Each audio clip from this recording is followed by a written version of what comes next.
Okay. Well, thank you all for coming. Once again, this has been a wonderful semester so far, and I'm very excited to discuss today's topic on decolonizing higher education.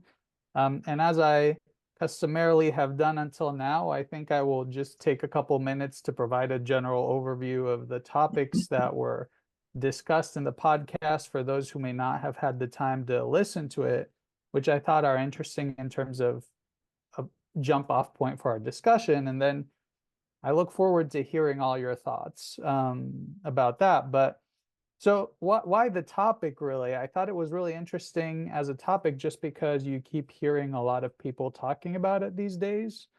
And there's people who are very favorable, people who are very negative, and there seems to be a general lack of a common language, I guess, in terms of what really is decolonization in the context of higher education. And I thought that this podcast episode was really interesting because it offered some clarity with regard to what it is. Because sometimes, you just you hear words, they become kind of slogans, either, on the left or on the right, and you kind of lose a lot of the nuance and what is involved. So the podcast had two scholars. One was a historian and one was a mathematician who were talking about what decolonization looks like in their work and in their respective fields, which I thought was really interesting because typically decolonization is also associated not with STEM courses, which are kind of considered, objective, or this is what knowledge is, this is what the facts are. It's not like you can do much to change things or should do much to change things. But the way that the two, I guess the commonality between the two people being interviewed, one was a professor from a university, I don't remember which country now, but not a Western country. And then the other was from the UK, I believe. And the common theme that seemed to be there was that decolonization is almost kind of a natural outgrowth of doing our work well. So even in the context of science, it seemed to me that the way it was framed was that, if you do your work well, the first person was a historian. He said, when I do history, if I'm going to do my work well, I need to take into account all these different aspects of history, right? And how they reveal different facets of what happened in the past. And doing that inevitably leads to kind of decolonizing, the curriculum, how we understand what we know and things of that sort. So the nice way that he put it was that it's not necessarily about contesting facts, but the ordering of facts. Why do we prioritize certain things over others? What is that a result of? Why the taxonomies that we have are the way we have them, things of that matter. And then the other thing that I want to flag before opening it up, I guess, is that it was mentioned kind of like this conception of decolonization which is not understood fully as decolonization, but kind of taking in these nationalistic, for instance, associations with colonialism, but kind of reversing them in a way that makes decolonization ideological, so that Western countries are demonized and non-Western countries are glorified or thought about their, history before colonialism, as if that's, what's essential. But what that person was saying is that they think that this is kind of a mistake, and it kind of maintains us within the colonial way of thinking. And so I will point your attention to four aspects of decolonizing learning, which were mentioned by the second speaker. And one of them was considering multiple perspectives. The second was making space to think carefully about what we value. The third was recognizing, understanding, and challenging ways in which the world is shaped by colonization. And finally, examining our professional practice and including Indigenous learning and enabling students to define success in their own terms. So basically, again, kind of bringing it to a whole circle to what I was starting to say is that it seems that this is just good practice, right? We want to be inclusive. This is essential to our role academically. And decolonization, I guess, by prioritizing, making clear that certain perspectives are excluded, if only symbolically. Why not bring in people of color, for instance, in these conversations who have been in their respective fields successful, or substantively bringing in ideas that have been traditionally excluded, essentially decolonizes higher education. So I'll pause here, and I'm happy to mention, anything else about the podcast if anyone did not have the time to listen. But I'm curious to hear your thoughts. How does this sound? Does this resonate as your understanding of decolonization? Do you have another conception in your mind? Do you agree? Do you disagree?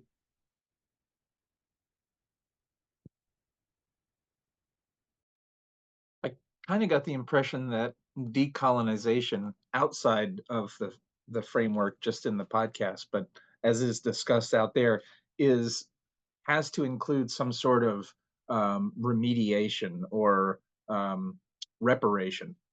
That you don't have decolonization until you have some sort of reparation. I don't know if that's true or if that's just my perception, but that makes it very complicated. And whenever I hear discussion of, seems like very often when I hear discussion of colonization, reparation is right there with it. So I'm just not sure. I'm just posing that as a question of whether there's an inherent connection or if it's understood they're connected. Steve, can you say a bit more about the way you're using reparation? Reparation as in trying to right past wrongs. Perhaps some people envision reparation means, in the most banal sense, a payment, right, to a group of people who were undermined in the past. But for others, it's much, much more nuanced. Reparation is also about removing structural barriers that are the result of decolonization or sorry, of colonization, so that you enable true equity. That's a little more, or as best I can frame it, that's a little more nuanced. But often I think people have it just distilled down in their minds when they hear the word reparation of, okay, now we're going to take a big chunk of money and give it to people who were harmed in the past. And I would say maybe misunderstanding about what it is immediately shuts down potentially useful discussion of decolonization and how it can be constructive. And if the two are not connected, then they should be very clearly decoupled. And if they are connected, then any inherent nuance should be discussed when the topics are raised. So when I hear these terms, I'm confused, and that's why I want to bring it up here. I have a couple of comments as well. Obviously, affirmative action was sort of part of reparation, I think, and it's become more and more sensitive as our country has become more and more polarized with Republicans, Democrats, liberal, conservative. And that's truly unfortunate. I mean, history should be history, and it should be taught with the facts as best we can determine what they are. I think, in a way, reparations, it should be part of the talk, actually. That doesn't mean that reparations, should be necessarily provided, but it should be part of the talk. I did listen to a very short talk, a TED talk, actually, just before coming on, by a fellow named Kevin Lemarue. He is a faculty member of the University of Winnipeg, well-known public speaker, associate vice president for the University of Winnipeg, education lead for National Center for Truth and Reconciliation. I was rather shocked to learn he has a Canadian father, I believe it is, but an Indigenous mother, and obviously there is talk of reparations in Canada for the horrible crimes that they committed against the indigenous population. I did not realize that they are one of the last countries that still uses blood to determine race, say reparations or reconciliation and all those sorts of things. I was surprised to hear that. I think it's necessary for us to understand how that came about through history, and it's necessary to talk about it. And it's disturbing to me that people are sensitive about it, but I guess they are. What can I say? Yes, these are great points, Stephen, and it kind of brings forward the problem in terms of, okay, we need to talk about the facts, right? Then how do we talk about the facts? And there are, I'm sure, better and worse ways to talk about the facts. But if we can't get to the point of opening this conversation, right? How can we determine what the best ways to talk about these things are, rather than just let's just shut it down because you don't want to open that conversation. So I think that's really interesting. In terms of the concept of reparations, also kind of connecting it to higher education, just because we're all in a higher education institution, I found fascinating this understanding of academia more generally, but also universities as teaching institutions, as places that are have been structured in ways that are influenced by colonization, sorry. And you see these structures perpetuate. For instance, the inability of international students from developing countries to come study at European universities or American universities, provide their perspectives, because the amount of money they have to pay are much higher, even for American and European standards, than their counterparts who are from those places are, or the language barrier to publish in journals that are considered of high quality and more broad, and the relevant, again, hierarchization of journals who are English speaking as being better to publish in, which kind of marginalizes a group of conversations. So it would be interesting to think about reparations, not necessarily, let's make up for wrongs by providing some compensation, which could be a good thing to do, of course, but thinking about repairing almost our scholarly and academic institutions so that everyone has a way to really contribute, and we increase diversity in a very meaningful way that kind of spreads, the topic of conversation outside, the Western scope that it has now, I guess. Just a quick comment on that as well. Remember, women were also a disadvantaged group earlier, and it's true that I guess within the past 30, maybe 20, 30 years, there was an effort to try to include women more, for example, in the upper echelons of corporations, and particularly in government areas. And I think it's been a real benefit that they are included, but they were also put down. I think their participation was restricted, and still is to much degree, I think. If I might add on to that, in my mechanical engineering undergrad, I think I was one of 6 girls in every class of a class of about 30 to 40 people generally. Like, yes, I think we have made some strides, but I think we are still not really represented in the STEM fields. But speaking a little bit about equity and some reparations, like you guys were discussing, it reminds me of this talk I heard where they discussed inequity kind of being like these buildings that we have that don't have a lot of wheelchair accessibility or disability like that.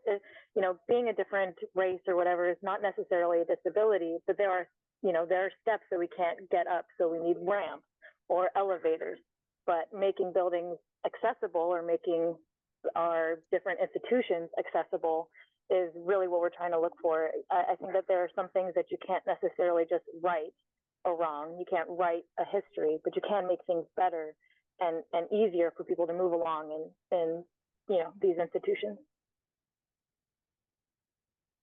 Yeah, actually, even in women's sports, I mean, UCF was also guilty of that. That if you look at the women's gym versus the men's gym, wow. But, things are improving. They're getting better. It's taken a long, long time, but it is going on. By the way, since you're in engineering too, some friends of mine and I are reading a book, The Mysterious Connection of Rudolf Diesel. Well, actually, no, it's the mysterious, let's see, I don't quite have that right either. It's the mysterious case of Rudolf Diesel and his mysterious death. Why is it that people don't know about how important Rudolf Diesel was in his inventing, actually, the diesel engine? And it turns out it's because he was German, basically. And during World War I, of course, there was, there was the battle with Allies and so on. And his name is almost forgotten in spite of the huge importance of his contribution to engineering. Anyway, it's a wonderful book. Let's see, I think I misquoted the name of it, but it is.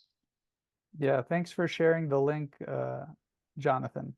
Yeah, The Mysterious Case of Rudolf Diesel, Genius, Power, and Deception on the Eve of World War I. That's the title of the book. It's 375 pages, but some friends of mine and I are reading it now, and we'll be discussing it. But yeah. Jonathan, you had a thought, it looked like, on what we were discussing. Yeah. I can't mask having thoughts anymore. It's like you can see it on my face. Thoughts are there and they want to come out. Yeah, I can't shake the sort of Florida connection, and I've been trying for a long time, and this podcast got me stimulated thinking about it, about trying to tease out the arguments in Florida and now that are spreading across the nation against DEI. And it's really interesting. So one of the most compelling arguments from the podcast I heard was the first speaker from the global South, if I remember right. He made this really interesting argument, the hypocrisy argument, where he said, like, the things you stated too, Alex, right? That the cost of studying in the quote unquote developed world is an order of magnitude higher, many times higher than for domestic students. English is the primary academic language, all of those things. He said, given those sort of structural barriers, it's almost hypocritical to do DEI work, because we can talk a good game, but if we're not walking the walk, basically is his argument. And that's a very different argument for very different normative reasons than the ones that you see coming out of like the Ron DeSantis administration here in Florida, which is, about the indoctrination of wokeness and whatever the claims are being made, right? The things that the AAUNP president had called straw man demon mischaracterizations of that position. But this podcast speaker's hypocrisy argument is coming from like a justice place, right? He's interested in like the structural barriers and reconciling those. That's the reparation, like get rid of, make more just barriers to access. And the DeSantis argument is not a justice argument, but it's a harms argument, right? The DEI is somehow harming somebody, students, staff, faculty, the culture, whatever it is, right? And those are two different normative arguments, but the conclusion is, I think, exactly the same. It's that we're doing DEI wrong. And that I find really compelling, right? You're getting these two positions from the left, political left, maybe in the political right, or wherever you want to cash that out, with almost the same conclusion. And I don't know if I'm misreading that, but that's where my head had been going. But I mean, so this is, I think, a little going off what you're saying, Jonathan. The thing that it feels so difficult here is honestly, even the DEI or the affirmative action case is a very particular version of that. This is such a complex and difficult situation. But when you take this, for me, this decolonialism thing, it makes those look so simple, like so easy relative to like. So like, I'm thinking about things like, well, I think the example from the podcast was just like COVID is an example of like, well, you can't come to these conferences because you don't have vaccines, and vaccines are not available in your country as early. But even that thing is thinking about the very like class dynamics of that things of who's getting vaccines in many developing countries earlier are people from upper class backgrounds in those countries, right? Or who's getting access to these initiatives? Like, it feels like the sort of struggle that DEI within a country is trying to focus on usually is structural racism, classism, those sorts of things. When we take this to an international thing, there's like a whole nother layer of this that like the students who we're even considering or whose applications we even see are of, I mean, not categorically, but often of the higher status or higher social positions in their given societies. I'm thinking about I taught at a private boarding school, and so we had a lot of age students, but like these students were like, they're not. So now I'm really babbling because I'm looking at Alex here. I'm thinking about the philosophy of education stuff, about equality and adequacy and stuff. There's just these selections upon selections, and it seems like almost any of the choices we're making are going to have these costs. And so it's how are we going to not just harms versus justice, but justice for some that seems to in some ways undermine justice for other members of a given society, or maybe we bring in the right students, but then we're changing them so they're no longer representatives of their communities. And yeah, I want the work to happen, right? And I think this doesn't mean we should throw it out, but it feels like really when you look at the costs here, it's very difficult to. There's no, I'm certain I made the right choice here from my perspective. I shouldn't say there isn't one. I'm sure there is without thinking, but. That scalar issue, Josh, is really interesting, right? You're having these conversations at really local, either institutional levels or community-based levels, but they're also happening at global, international scales between countries and cultures. Yeah, This also brought to mind in terms of these examples, and I know, Jonathan, you have experience with these difficulties, and I hear a lot of faculty at UCF at least have difficulties with postdocs, bringing postdocs from abroad because the visa process is so long and arduous that many are effectively excluded because it takes so long to even be able to make this fully inclusive. But I think what's fascinating is what comes to mind with the way that you both mentioned the comments that you just made was the point about these general colonial structures that are still influence the way academia works, and the nation state being one of the examples that was mentioned in the podcast, right? How we kind of take that for granted, even in all the work where we talk about DEI, and that effectively creates barriers to substantive decolonization because a lot of these voices that we would want to be represented are effectively excluded. Yeah, I think you're exactly right, Jonathan. If you provide advantages to the disadvantaged group, then aren't you doing the same, asking for the same problem that happened in the first place? But I do think it's important to know the history of it. But you're going to get a reaction against those who become disadvantaged because you're trying to promote or help those that were previously disadvantaged. And so you're right. I think it was done incorrectly, perhaps. And so maybe that led to the backlash.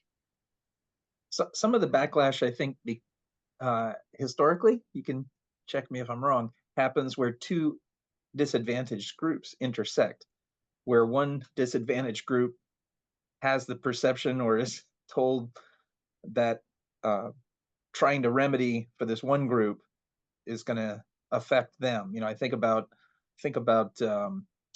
conflicts in New York in the late 19th century and early 20th century with immigration and fights between minority groups, Irish Americans, for example, with who was getting dock working jobs and things like that. And it really kind of points to struggles that result when disadvantaged groups are fighting over scraps, basically, when there's such a polarization of opportunity and wealth. It's also stifles the remediation and the discussion of the issue because there's victimization. Often the victims themselves are represented as the perpetrators. Yeah, that was an attempt to actually correct the affirmative action simply based on skin color. And colleges said, no, let's do it based on income, because those students are also disadvantaged, and that would Right. include, whites and others as well. So yeah, I think that's exactly right. It's good. Well, I think I see that playing out in modern times where we talk about trying to remediate disparities in wealth and trying to create new opportunities, and then in rural parts of America where you have poor white communities, those are the groups that often on the political spectrum are saying, no, this is going to disadvantage me.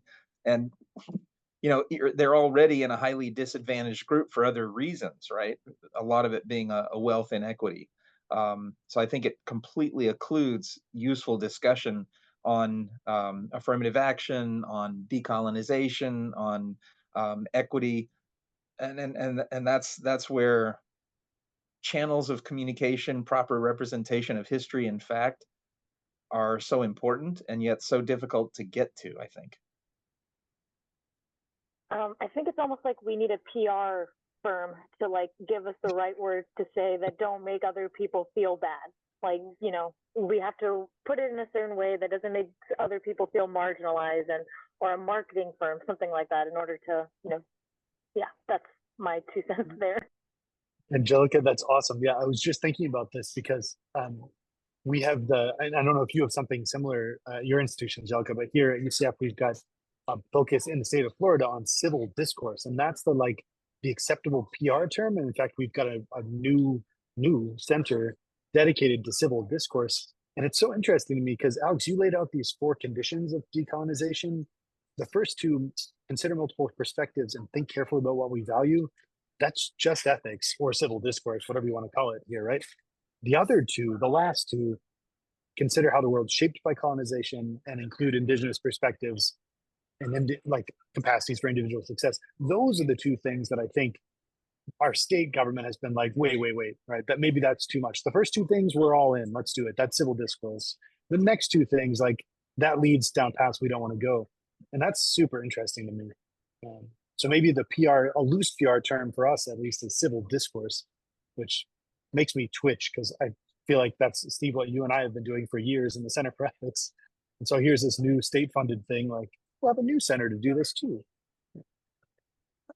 Well, don't you think it's true too that as they say, history is written by the victors? So that doesn't mean it's correct. How do you go back and correct history so that? And this is to Angelica's PR, right? I think you need really careful marketing. Yeah. I may be jumping ahead too much, and may sound like an apologist. I think that's maybe the term. But when do we have to go back and correct history? It's gnarly. You don't necessarily find all the fact and the details. It's a little bit easier in modern era, but my wife studied modern history in the 16th century. Very, very difficult to find out what truth is when it's 500 years old and scribbled on parchment. But perspectives matter. Maybe it's getting harder in a modern era where reposting of memes creates background noise and amplifies disinformation. So the question is, are there periods, are there points where you just have to say, we're going to figure out how to live together and right wrongs? Or can that even be done without first rewriting the history? So I particularly think about the conflict in Gaza right now and in Israel and the 2-state solution. That's a direct result of colonization, to large margin. How can all the wrongs be righted to enable those peoples to live together? Or is there a point where you have to say, it can't be made perfect? I don't know. I don't live there. It's easy for me to armchair quarterback that one, but I struggle with the notion that we can't move forward without first addressing history, when addressing history itself is kind of an epistemological challenge in and of itself. And there's truth external to individuals, and then there's belief, which is held by individuals, and there's intersectionality between the 2, but no 2 individuals are going to share the same truth. So how do you promote conversations like that and move forward? Usually a certain amount of time has to go past. Just for example, how does the Catholic Church go back and apologize to Galileo or all the other scientists that they defamed at the time, and on and on? So unfortunately, maybe time is the only medicine that allows you to go back and revisit that when sensitivities are a bit lower. I think what keeps coming to mind for me, which seems so difficult to imagine, is so the first of all, obviously there's a disagreements about what decolonization would mean or what successful decolonization would mean, and this is still a fraught issue. But it feels like this case, especially, it's so well, I mean, going a little bit back to the points, but it's so huge and seems to involve so many political ramifications and so forth that it's like it's really hard. Like, so the question that was posted on the Be Better Club, right, is do universities have an ethical obligation to decolonize? And it's just hard to, like, so if I'm thinking of a certain image of what colonization is and the benefits and how those benefits flowed from pillaged countries or developing countries towards the developing world, right?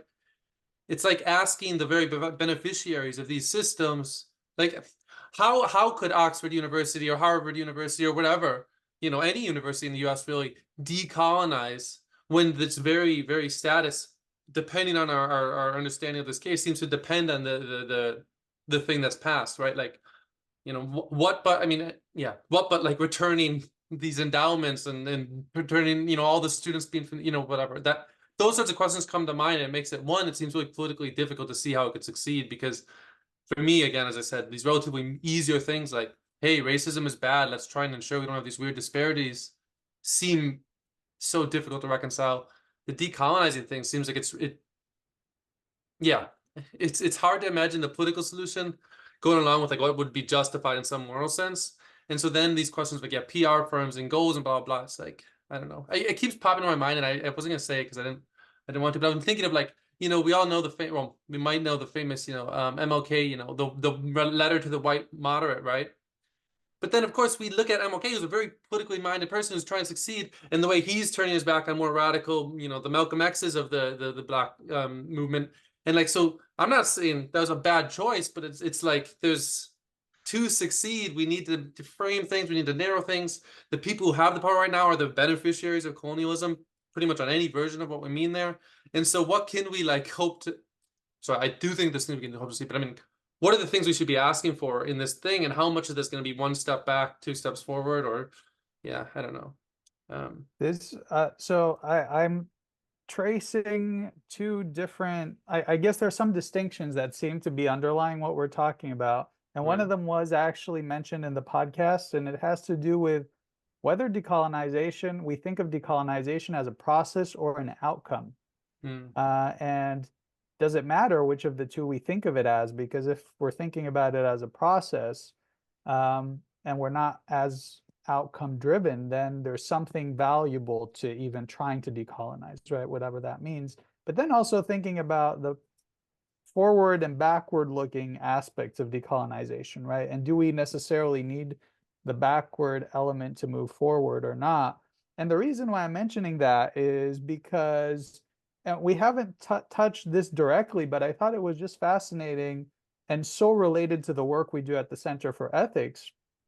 Like you mentioned, Jonathan, right? The two first aspects of decolonization and the definition, right? Figuring out our values. And what struck me was an example about the use of mathematics, right?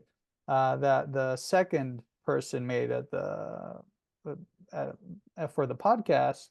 And she was talking about how mathematics was used to help military navigation in the water, in the oceans, that facilitated colonialism or extraction of resources. But in different contexts, it was also used in India to demonstrate the exploitation of colonialism on Indian people. And so how our values in terms of how we should be using what we learn and what we know in universities, the knowledge that we produce, the facts that we produce, really makes a fundamental difference. But it's also directly linked in terms of, who tends to produce the knowledge that's more extractive or colonial in nature, I guess, right? Or it's in its underpinnings, and who produces the one that uses science to reveal all the ethical problems and the exploitation and the injustices in the world. And I think that all these are very closely connected, not very easy to disentangle, I guess. But yeah, I just wanted to throw that out because I think it's a really important component of decolonization, at least as it was defined in the podcast, that we don't talk about enough, which I think is part of the problem because it tends to associate decolonization as something being very fringe and radical sometimes when perhaps it's not really that radical, right? It's just maybe it's just the right thing to do, and we already, have a natural tendency when we think about what is the right thing to do to promote things that actually promote decolonization, that are decolonizing in terms of the processes that we go about figuring out what the right thing to do is in higher education institutions as scientists or researchers, professors, and so on. Alex, I love what you said. In fact, let me bring up Rudolf Diesel again. He saw people slaving in factories, with shameful conditions, actually. And when he devised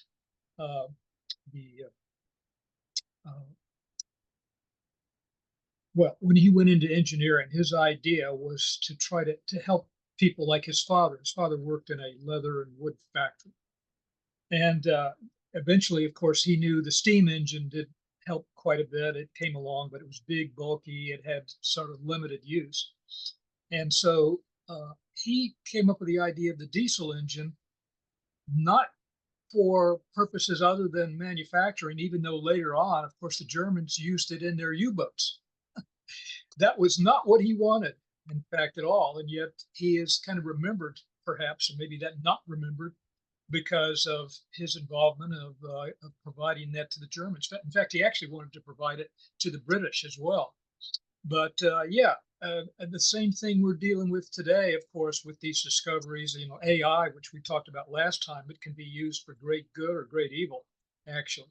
And so, but it's important to know the history and what the intentions of the inventors were, I think, as we go along and study history, and then maybe give us a direction on how best to use it, how to be better.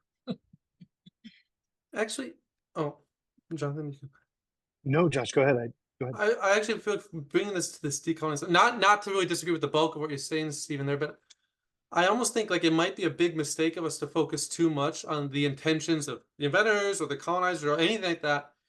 Insofar as like the question we're faced with is there's this harm that seems to exist, there's this unjustifiable inequality that seems to exist. And once we get into this intention fight, it feels like to get things wrong, right? Like I think about how my dad might hear the affirmative action argument. It's like, hey, I worked hard, blah, blah, blah. And it's like, that's like to take us down this path that seems irrelevant for at least harms, I think. This is a perspective that people might agree with, at least for harms that are in the past that I personally didn't carry out, but I might benefit from. Getting focused on the intention or what my goal was or blah, blah, blah, or what my ancestors were, seems like it's going to lead us to a way of not being able to. And so I know this is different in your particular case, the inventor's case, but like the thing is, okay, so, Nobel created dynamite, it's using bad. How can we forget that, but like focus on what follows from this in the future, the diesel engine being used in U-boats rather than lifting people out of drudgery in the factories. Well, let me give you an example. Let me just give you a quick example. So, like, there was the resistance to publish how to weaponize viruses and bacteria. They made the discovery, but the question then was, should they actually publish it so that other people also knew? And they withheld those ideas because it could be, it could be very harmful to society. And so I think they did, although I think maybe some of it has been published. But that's what I have in mind. I mean, I'm sure that, that goes on with the atomic weapons as well. Obviously, nuclear weapons is, even though it's pretty well known how to make them, it's pretty hard sometimes to get the ingredients. But that's what I mean. Intentions, I think maybe we lost our engineer, unfortunately. So I was going to ask her, do they consider, how their inventions, how their designs may be used in the future? And should there be restrictions? In fact, that's the whole idea of our previous discussion on AI, I think, as well. So anyway, I'll just throw that out. to pile on, I was thinking about examples of reparations and thinking that maybe to resolve injustices, the people who have benefited or the institutions that have benefited most are the ones who have the responsibility. There are three sort of recent news stories that came to mind thinking this discussion. One, I keep hearing about Mackenzie Scott's donations, who's donating half of her wealth from her divorce with Jeff Bezos.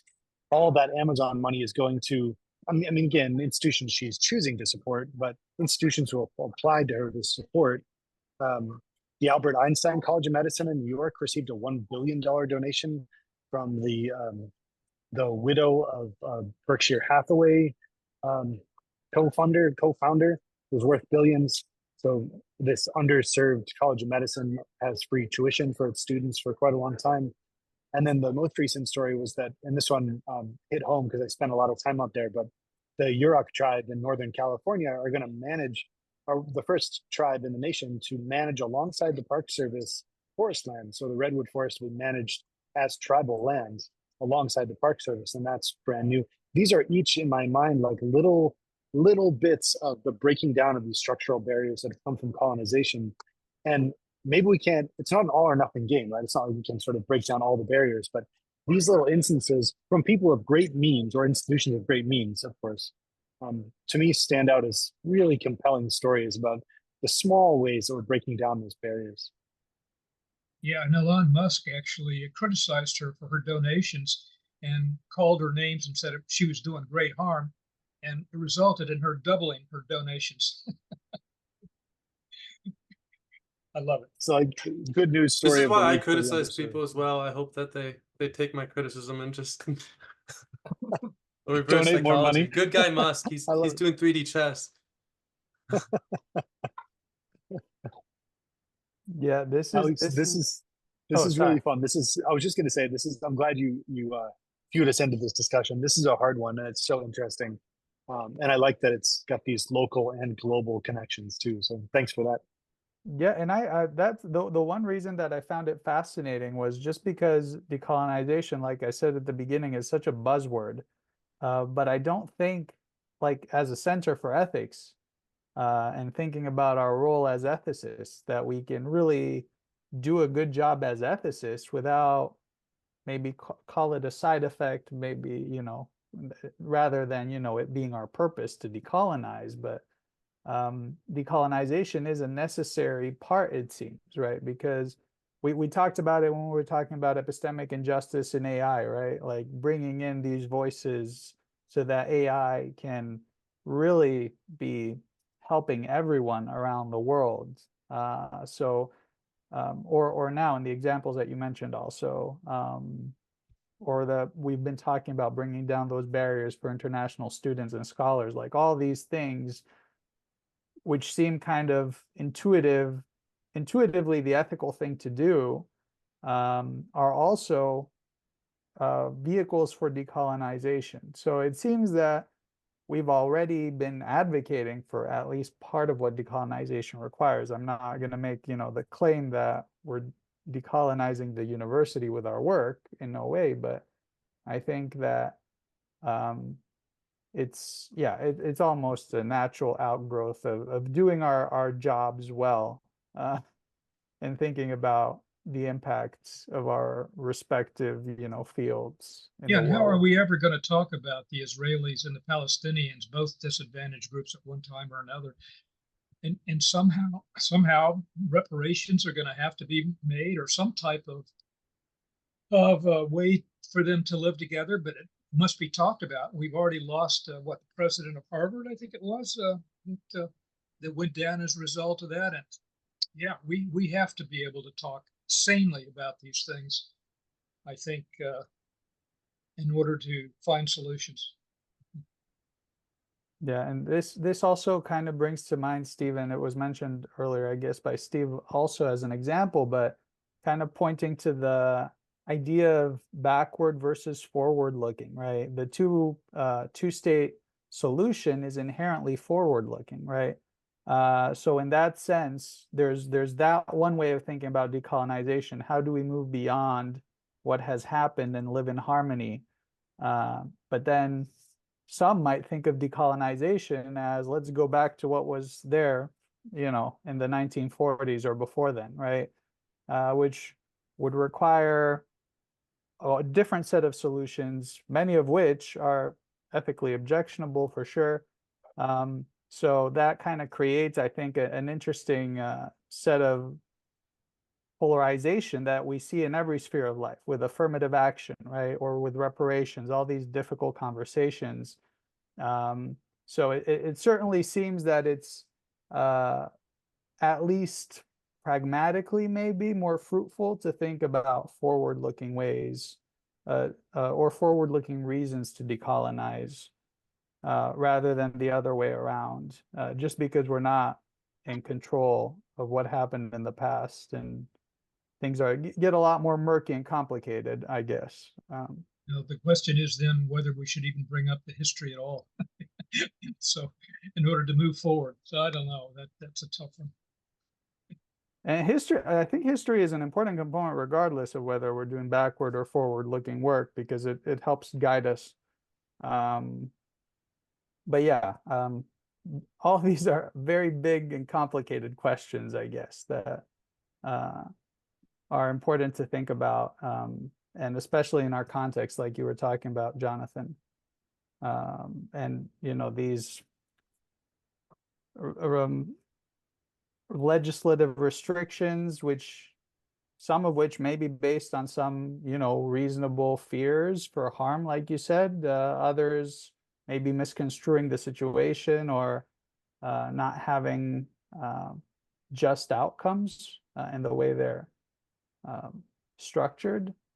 So I think, yeah, just having these conversations as well is really, really helpful. Are there any other concluding remarks? Because I one thing you may want to look into is the two mayors have founded this organization called the Pledge.